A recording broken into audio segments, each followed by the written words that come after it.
എറണാകുളം തൃക്കാക്കരയിൽ തെരുവുനായയുടെ ആക്രമണം. തേവയ്ക്കൽ നെല്ലിക്കൽ വീട്ടിൽ വിനോദിനെയാണ് ആക്രമിച്ചത്. അമൽ സുരേന്ദ്രൻ കൊച്ചിയിൽ നിന്ന് ചേരുന്നു. അമൽ, എപ്പോഴാണ് സംഭവം? എത്രത്തോളം പരുക്കേറ്റിട്ടുണ്ട്?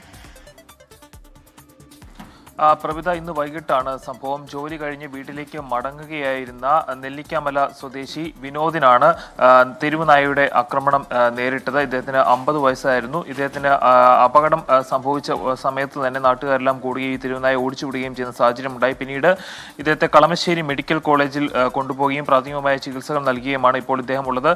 കളമശ്ശേരി മെഡിക്കൽ കോളേജിലാണ്. നമുക്കറിയാവുന്നതാണ്, കഴിഞ്ഞ കുറച്ച് ദിവസങ്ങളായിട്ട് സംസ്ഥാനത്ത് വ്യാപകമായി തെരുവുനായ ആക്രമണത്തിന്റെ വാർത്തകളെല്ലാം വന്നുകൊണ്ടിരിക്കുമ്പോഴാണ് തൃക്കാക്കരയിൽ പുതിയൊരു തെരുവുനായ ആക്രമണത്തിന്റെ വാർത്തകൾ വരുന്നത്. നേരത്തെയും നാട്ടുകാരുടെ ഭാഗത്തു നിന്ന് തെരുവുനായ ശല്യത്തിൽ കൃത്യമായിട്ടുള്ള നടപടികൾ വേണം എന്നാവശ്യപ്പെട്ടുകൊണ്ട് തൃക്കാക്കര നഗരസഭയിൽ അടക്കം നിരവധിയായിട്ടുള്ള പ്രതിഷേധങ്ങളെല്ലാം ഉണ്ടായ ഒരു സാഹചര്യം ഉണ്ടായിരുന്നു. അങ്ങനെ ഇരിക്കെയാണ് പുതിയൊരു സംഭവം കൂടി ഉണ്ടായിരിക്കുന്നത്. ഏതായാലും ഇദ്ദേഹത്തിന്റെ പരിക്കുകൾ സാരമല്ല എന്നാണ് നമുക്ക് മനസ്സിലാക്കാൻ സാധിക്കുന്നത്. പക്ഷേ മുറിവുകൾ സംഭവിച്ചിട്ടുണ്ട്. അപ്പോൾ അതിനു വേണ്ടിയിട്ടുള്ള ചികിത്സകളെല്ലാം നടക്കും എന്ന് തന്നെയാണ് അറിയാൻ സാധിക്കുന്നത്. പ്രവിത.